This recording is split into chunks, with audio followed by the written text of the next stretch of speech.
This one's for couples, 14 questions. In fact, happier couples post less than unhappy couples. So many more celebrity and influencer couples, and it's been revealed as well, the ones that have been revealed, are in toxic and abusive relationships, and we just don't know.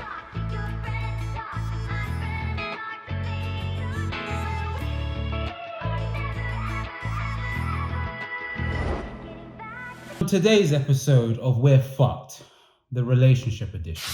I do trust Paul when he's out. I trust you too. No, you don't. You don't trust me, clearly. Choma, you need healing. I need healing. From who? From your sister? From yourself. No. Guys, before we get into today's episode, can you please like, comment, share, subscribe, hit the notification bell if you haven't already. Fuck with your boy. I don't want to be one of those guys that released loads of episodes and then fell off and never did it again. That ain't gonna be me. So, please, help your boy out, spread the love. Social media is a phenomenon like none other we've ever seen. Well, like one other we've ever seen, and that's the Industrial Revolution. It can only be compared to the Industrial Revolution of the early 1900s, I should say. It has phenomenally changed everything, the way we communicate, the way we work, the way in which we even make money these days, the way in people market and distribute their information, their technology, the things and goods that they are selling. It's changed everything. It's changed relationships, and that is today's focus. Relationships. How social media has distorted it. Has it fucked it up? Are we fucked? Are we fucked? We are a little bit. However, we're going to discuss it. How what once was tricking and hoeing is now been disguised as dating. What was once fraud and robbing people is now being disguised as let's go 50-50 on dates. Things have changed radically. They've become exaggerated. They've become polarizing, and we're here to center it. Find some understanding in this mad world that we call social media and dating. Let's get into it. Where else better to start than, does social media exacerbate trust issues? Do they make people more unfaithful? They exacerbate commitment issues. Check this clip. I want to know once and for all, what are the social media rules of a relationship? Should my significant other and I be exchanging passwords, or should we really not be doing any of that? That's an excellent question. And here's the answer. It's a horrible idea, right? Because if you don't trust the person you're with, why are you dating them? You don't need, right? Good point. What you don't want to do is start scrolling and trolling each other's feeds, looking for evidence and support your own insecurities. Just don't do it. It's a bad idea. What's the biggest problem in relationships? Communication. Oh, yeah. And so following each other's feeds on social media, it increases the likelihood of miscommunication or misinformation by 10. Okay, guys, shout out to Ish. Black man talking about relationships in a healthy manner. Love that. But I want you to think about just this, yeah? That we are now in a world where you have to consider social media so much and its impact that you have to think about the rules in which social media work in your relationship. Like 20 years ago, no one said, what are the rules of emailing in your relationship? What are the rules of having a computer in your relationship? Can you imagine that's how much social media has actually impacted the world, that it's a active factor, like it's a child in your relationship? And like Ish said, if you're in a situation or a relationship where you already have mistrust and you're searching out for it through looking at your partner's feed, going through their email, well, their DMs, I should say, why are you with them in the first place is the big thing. And that's the problem with social media. It becomes an echo chamber of validating your own maybe troubled thoughts or good thoughts, depending. But in this case, definitely negative thoughts. And it never challenges you on why you're in that loop anyway. Because why? It doesn't give a fuck.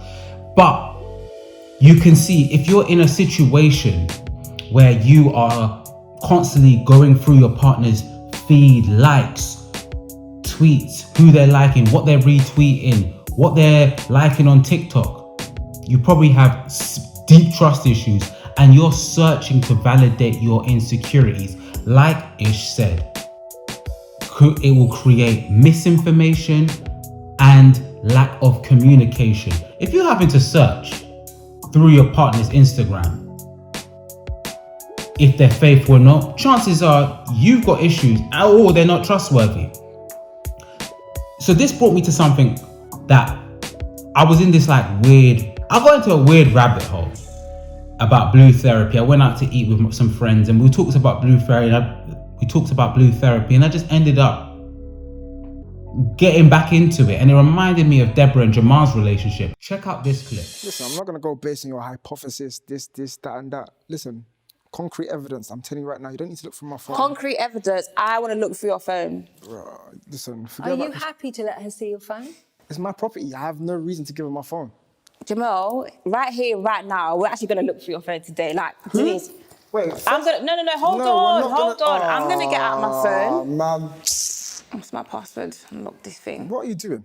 No, because today. Just put it on your phone. Like, No. What are you doing? Jamal, hold on, because I've actually had enough of this now. We're actually going to look through your phone today, because you just do too much. Just put your Denise, phone I'm back going to in put your my bag. phone here. Gosh.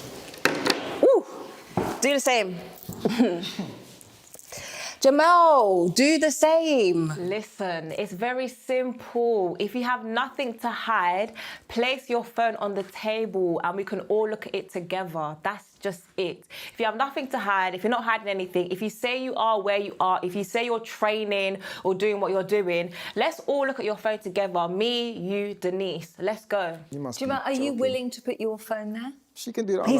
He's not. Wait. And that's why you haven't even reached for your phone in your pocket. Why should I reach Put your phone on the table. You're actually Denise? pissing me off now. You're not going to emasculate me in front of the cameras. No way.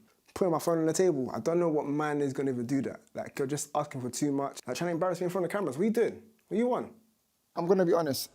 I need to see the last 3 text messages in your phone. And you can do the same to me. So you're not going to bring out your phone? So you're not going to bring out your phone? Okay, Denise, I'm so sorry, but I can't do this because it's getting too much now.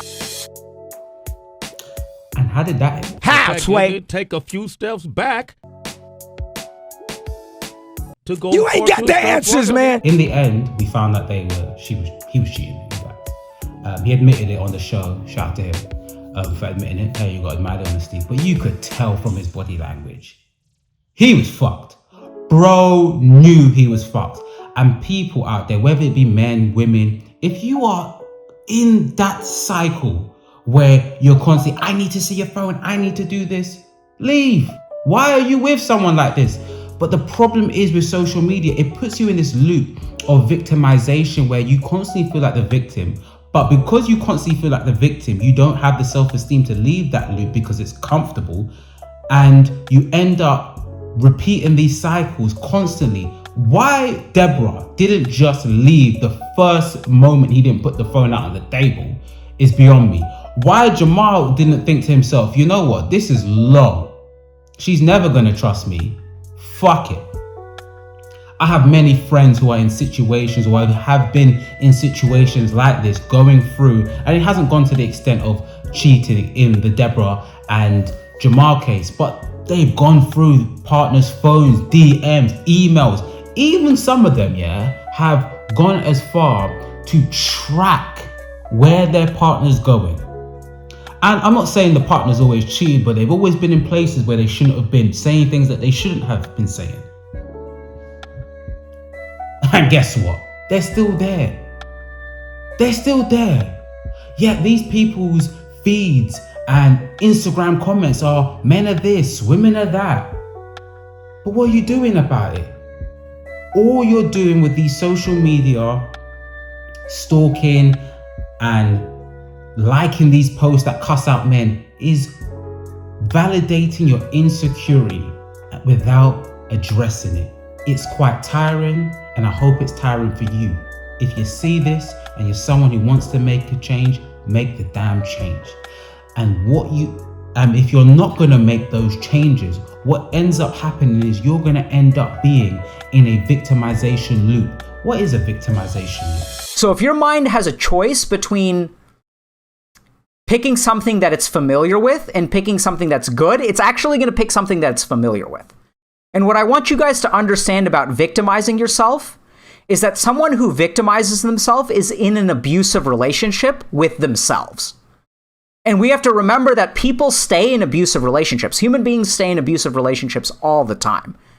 And then the question becomes, why do people stay in abusive relationships? Like, let's be scientific about it, right? Let's not judge and say that, oh, that's stupid. Let's ask ourselves as scientists, why does the human mind do what it does? Why on earth does someone stay with someone who like hits them? Like, what the fuck is going on in their mind?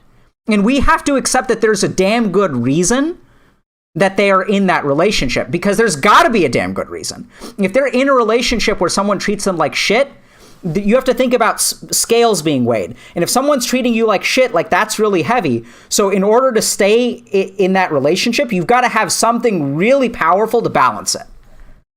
And that's that the mind prefers the familiar to the good.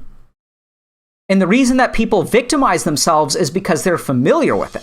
What that psychiatrist said that I loved, that reveals so much about the mind, is that the mind prefers the familiar. It's why we go down sometimes routes that are longer than ones that people tell us is shorter, because we're more comfortable with it. We're more familiar with it. It's why people stay in abusive relationships, even though they know it's bad. It's because they're familiar. They're afraid to leave their comfort zone. It's why people stay in cities that they know have ops, is bad for them, is corrosive, they're not growing, because it's familiar. To leave the familiar and go into the unknown, even though it's better, can be terrifying for people.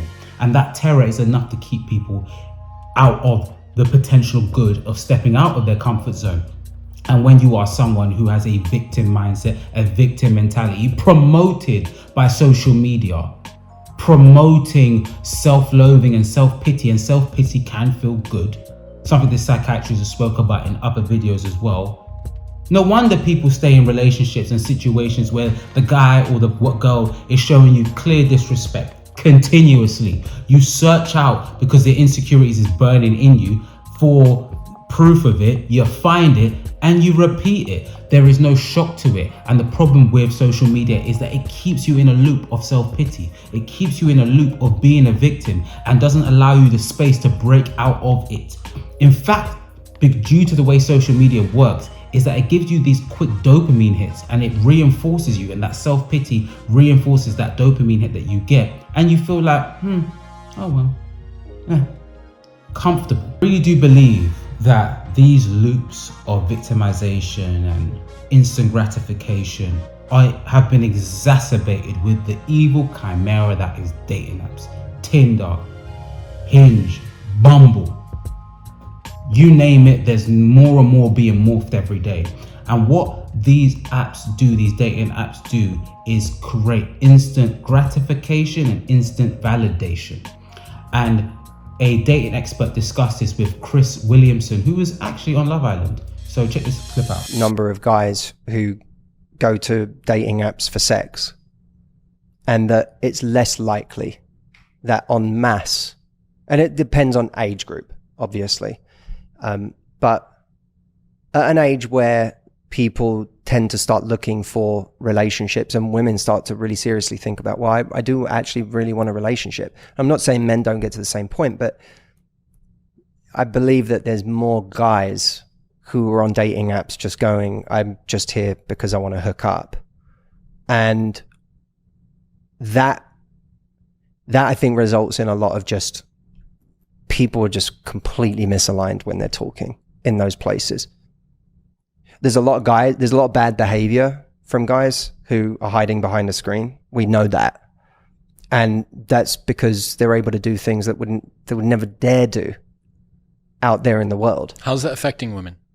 How's that affecting their behavior, their view of men and relationships? I think it skews their perception of what guys are actually like, because they're getting that from a decent proportion of guys, and it's making them think, well, there are no decent guys. Like this is just horrendous. But there are decent guys, and those guys, unfortunately, some of them at least, will feel completely overlooked. I like Matthew a lot. He tends to typically say a lot of good common sense kind of information.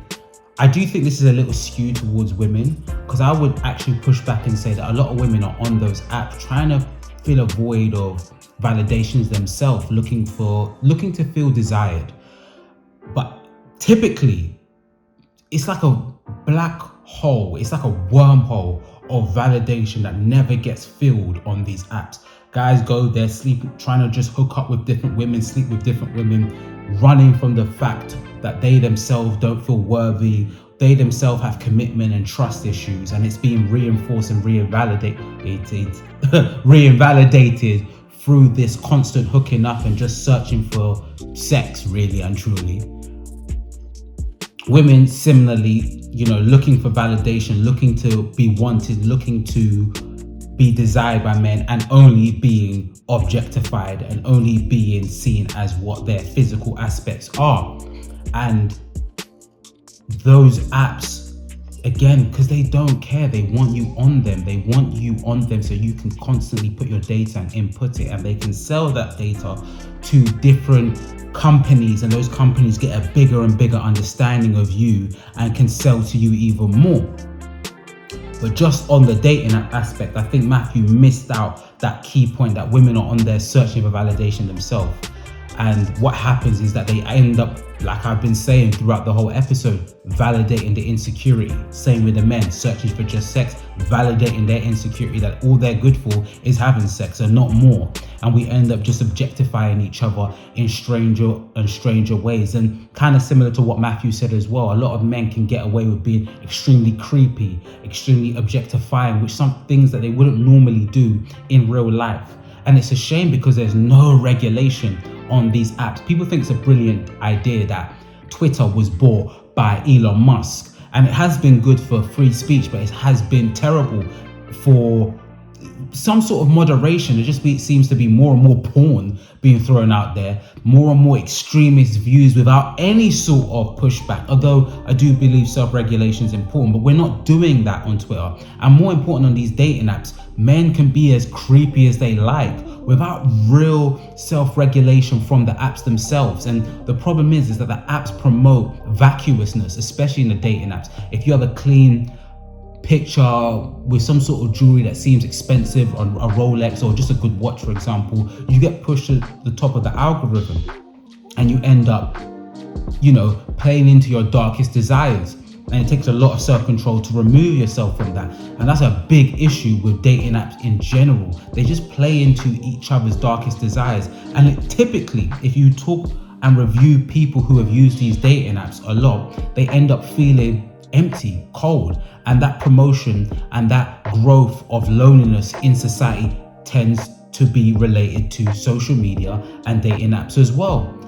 There's no, we can't say there's a causation, but there's definitely a relationship between the rise of mental health, loneliness, single people, and the rise of social media. And dating apps, I think, is like the chimera, the evil manifestation of it. I don't even think dating apps are good at all. I think they're weird, in fact. Not hating on anyone who's on them, by the way. I just fuck. But why do social media apps have this addictive feeling? Why do social media apps are so hooked to keeping you in their tentacles? Why is that? Is that a gang sign? Oh, like you don't know what it is. You don't know what that is. I have no idea. You don't know. Jimmy Fallon doesn't know. David Letterman doesn't know. We don't know. All the comics and show business don't know what this is.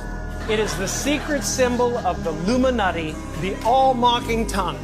For years now, talk show hosts, people on television, people in sitcoms have been hired by the government to distract you, to make you laugh and stuff like that, make you happy and docile so you don't know what's really going on. Look at him trying to count it out. It's hilarious, hilarious. You know what they're trying to do? Who? They're trying to turn us into, consumer drones of some sort. Hold on, I just got to get this. Yeah. I'm sorry, Jimmy. I was temporarily interrupted by my iPhone 6 Plus.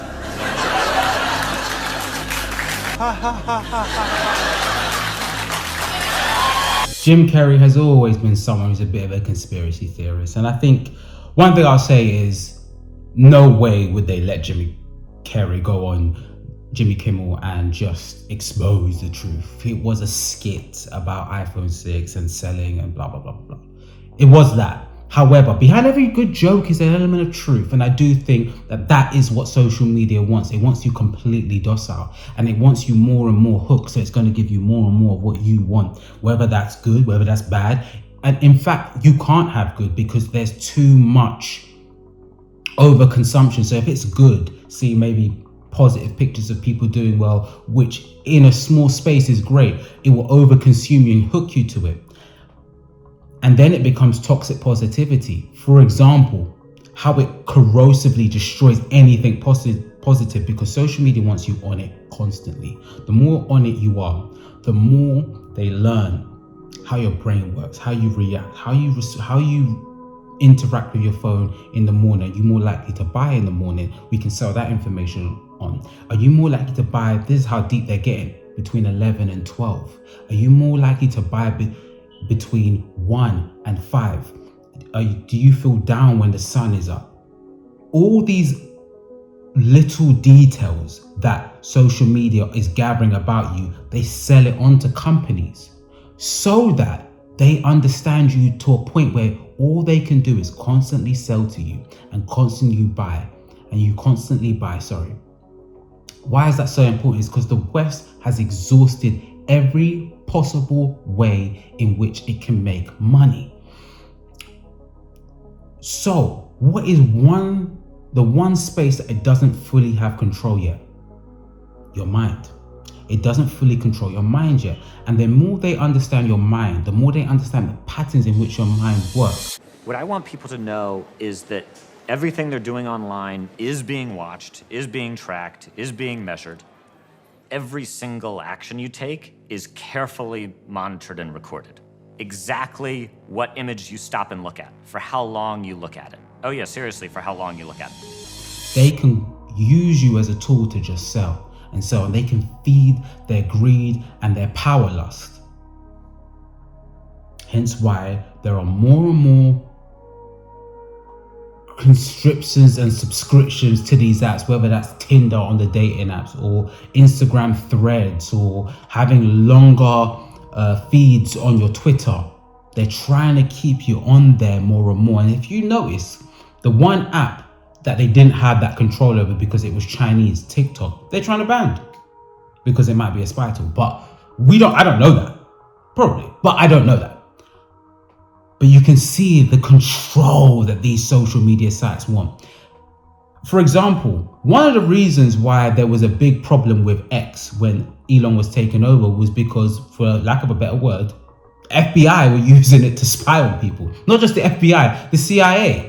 They were using it to spy on people and see what people were doing. And what do you think they did with that information? They sold it on. We are in a space right now where we are giving people that we shouldn't trust, who do not have our best interest in mind. Not only do they not have our best interest in mind, they do not have us in mind.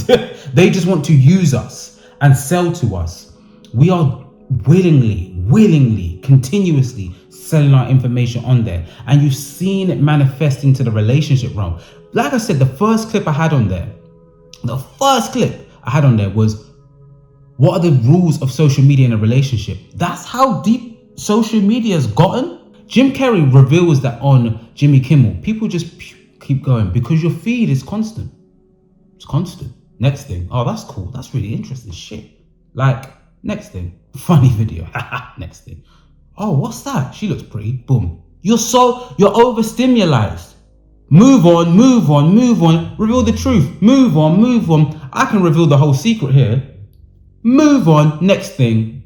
You don't have that time to take it in and actualize it and integrate into your life because you're on to the next thing.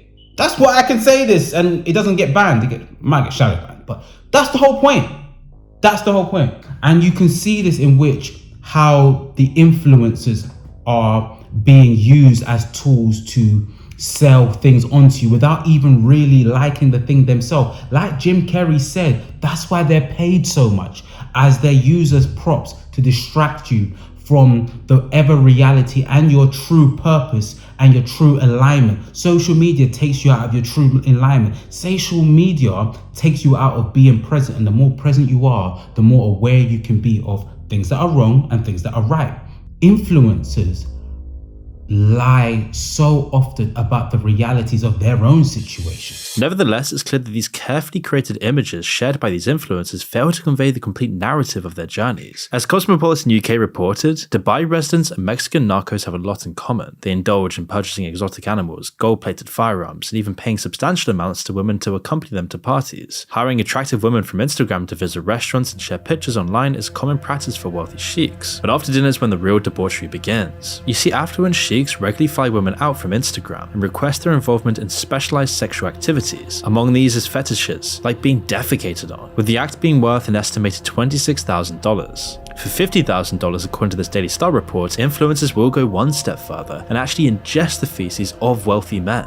There's dudes that are like, you're gonna eat this specific shit, then you're gonna shit this. Oh my God. And I'm like, wait, this is like a 3-day process. One influencer who was flown to Dubai to sell her dignity in return for a fat paycheck commented on a situation involving a room she was escorted to that was empty except for buckets and sex toys. Men entered the room and the guards were instructed to strip. The influencer said she watched in horror as a German man walked over to a bucket and took a shit before he hand-fedded it to a girl.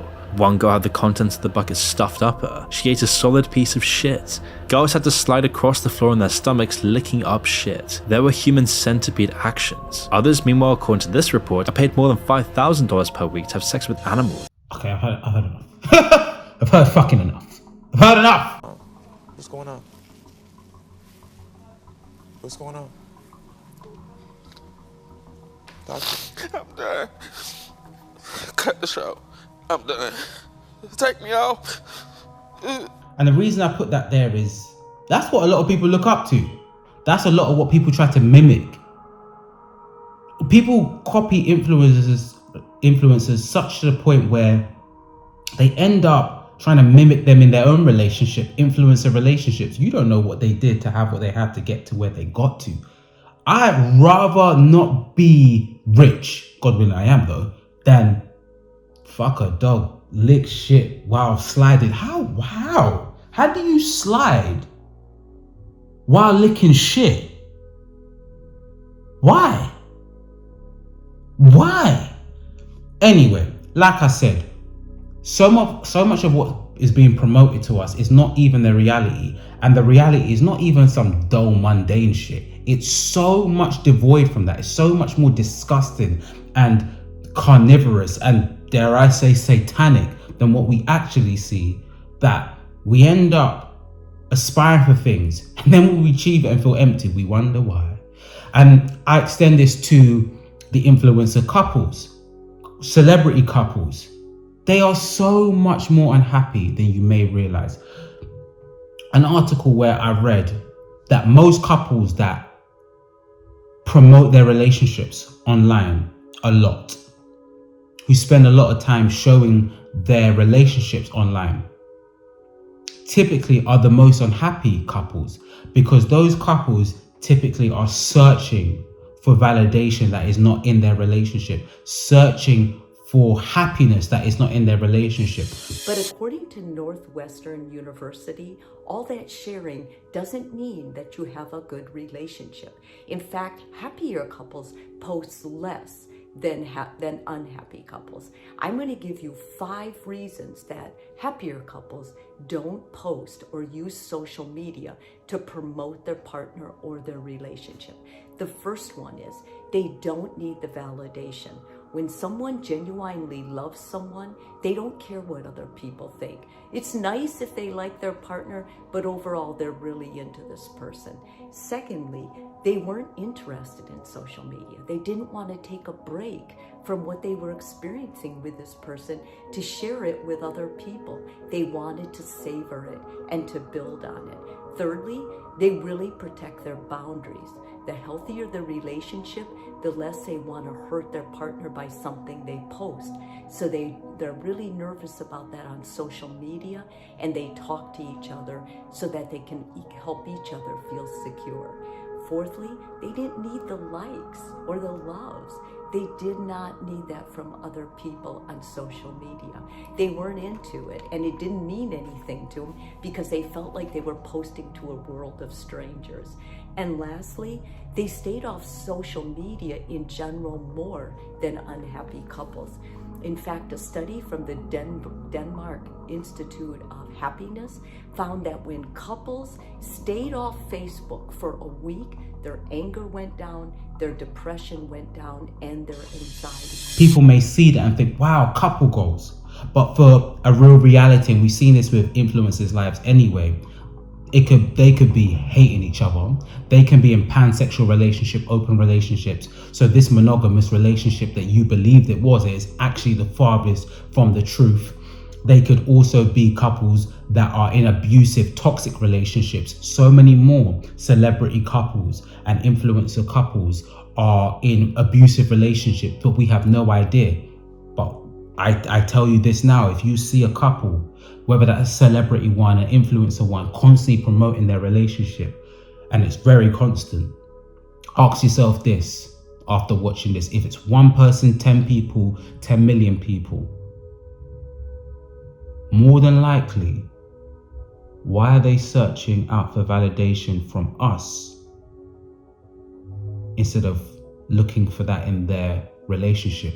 What I find with social media a lot is that social media is good at capturing the moment, but so many people are trying to capture the moment instead of actually having the moment, that we are now removed from a reality that we actually desperately want inside. And I'll say this before I move on to the next segment. So many more celebrity and influencer couples, and it's been revealed as well, the ones that have been revealed, are in toxic and abusive relationships, and we just don't know. Maya here, and I'm going to take you on a deep dive. And again, I will say this, and I feel like it's been extended to music. We have been put in a cycle of music which is nostalgic, and nostalgia is a beautiful thing until social media and corporations commodify it and take it from its purest and beautiful roots and turn it into something that keeps us locked and trapped and longing for a past that no longer exists. In fact, glossing over a past that no longer exists. Nostalgia can be a wonderful thing. It can take you to a time when things were easier and not so scary and hectic. It can bring you closer to those around you by sharing similar memories even though you weren't together at the time. But it can also deter you from taking chances and experiencing the unknown. It can also suppress creativity and restrain ingenuity. Nostalgia, by definition, is a sentimental longing or wistful affection for the past, typically for a period or place with happy personal association. When we experience nostalgia, we are taken back to a time that was happy. We escape into our memories, forgetting about divided politics, mass shootings, the shit jobs that we hate, our feelings of being alone, and our fear for the future. As a society, we are so obsessed with escaping back to simpler times that everything around us has shifted into feeding those desires. Fashion, media, advertising, memes. Everything now is nostalgia based. You want to look cool? Wear a 90s sweatshirt. Want to make lots of money with your TV show or movie? Remake or reboot. Want to sell a product? Just make a new age Pepperidge Farm commercial. But nostalgia can also blind people to all the flaws that were going on in that time period. My previously mentioned almost perfect life back in the late 90s really wasn't when I think about it, but it was still easier than what came later. So when I get nostalgic, I forget about those bad times. I just remember the good. I just remember how easy everything was. And that applies to everyone. People who are nostalgic about high school forget about all the stress and drama that every teenager goes through. And people who are nostalgic about their early 20s forget about how scary it was and how hard it was to survive on your own for the first time. See, the thing about nostalgia, which is beautiful, it makes you appreciate the time that was gone. The problem is when it's now locked onto these apps, social media, is that it keeps you in those time periods, and it's escapism. So is social media escapism. But when all you're doing is escaping, once you hit reality, you want to escape because it's now discomforting. Your escapism is your reality, and your reality is the escape. How ironic is that? And it's nothing new that I'm saying. This has been discussed and pushed throughout the ages, pushed and discussed for a while now, that the problems with social media. This is something that is become terrifying, and it's becoming into our music. We no longer like modern day music as much because we spend so much time escaping into old music that gives us this nostalgic feeling. And it's not till we look back and say, oh, that era was great. When we were in that era, we're fucking cussing it. It's only now that people are looking at the early 2010 era and the late 2000 era and say, hey, there was some bangers there. But I remember living through that era, and they said this was the worst era of music. It's the same with the early 2000s. People said this is degenerate. This is some of the worst music ever. This is over-sexualized music. Doesn't that sound familiar? And now we look back and it's the best fucking era of music. As if there wasn't fucking Milli Vanilli. Remember Milli Vanilli? Remember Milli Vanilli? I do. And the scandal that rocked the music world back in the 80s? Fuck that guy, man. Fuck that guy. Seriously, he sucked. He was actually nice. But that's my whole point. We end up rose-tinted glasses with things. And because we live in that escapism with all these other things, our relationships become escapism. Hence why they're shorter. Hence why they have the adrenaline-filled start. Hence why you people engage in love bombing more, because they're trying to escape from their own reality, their own feelings, and then end up being fucking dickheads at the end because they never really dealt with it. You see how these things end up just playing into each other? I hope it doesn't seem like I'm just drawing loose links, but I hope you can see how they are all just playing into each other, removing us from reality. We now try to escape from the escapism into reality. How did that happen? People don't work on themselves in relationships. People don't have the same patience with relationships to be better, because why? Why would you? You can go on a dating app and find someone new. But the problem with that is surplus of options doesn't mean surplus of choice. And that's what social media fools so many of us into. It makes us believe because there's so many options that we actually have a lot of tangible choices. Not necessarily. Not necessarily. And that's how social media continuously robs us from our joy, our true alignment,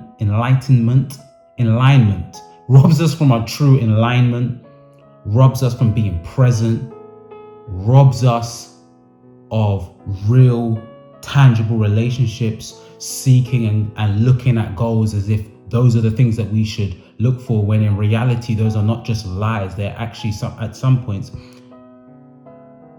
complete pantomimes of what love and goals and holidays really are. How have we fetishized holidays now? Fuck me. Guys, I probably have gone on for quite a while, and I want to close this episode out, and I just want to say this, that the best way to handle this new phenomena, this new addiction to social media, is to acknowledge it, that we have an addiction to our phone, we have an addiction to social media, and once we name it, we can start to understand our relationship with it more. Why do we long and cling to our phones? Me, it's when I'm bored or lonely. What's the feelings we get? What's that adrenaline feeling? When we feel that adrenaline feeling, put the phone down. Try to have more real relationships. Understand that your feed is not a projection of reality. I'll tell you this now, yeah. You see that Omelette situation, yeah? When I went into work and spoke about the Omelette situation, it was only people that were around my age that knew about it. Who? It was only people around my age. It wasn't as big an issue as we thought. However, the blogs, the feeds on Twitter, the opinion pieces makes it feel like it's a realer and bigger situation than what it was. It ain't. It really ain't. I don't know if it hit mainstream news. I don't think it did. And that's the problem. Take a moment to step back and have long periods, I would even say, of detoxing off your phone. The phone in which my main phone, doesn't even have social media on it. This is important for not only our minds, but our souls, so we can be in our truest alignment. I don't want to go on for too long, but I thank you guys for watching today's episode. I hope you enjoyed it. I'll be back again next week. Like, comment, share, subscribe, hit the notification bell. If I've been chatting shit, put it in the comments. If you love what I said, put it in the comments. All engagement is good engagement, but be nice. Peace. Sleep with your phone outside of your bedroom. Massive life hack. Probably the longest lever that you can have. You're never going to roll over in the middle of the night and check it. You're not going to watch it before you go to bed. You're not going to use it first thing in the morning. Just put it in the kitchen. Take the charger right now and put it in the kitchen or somewhere.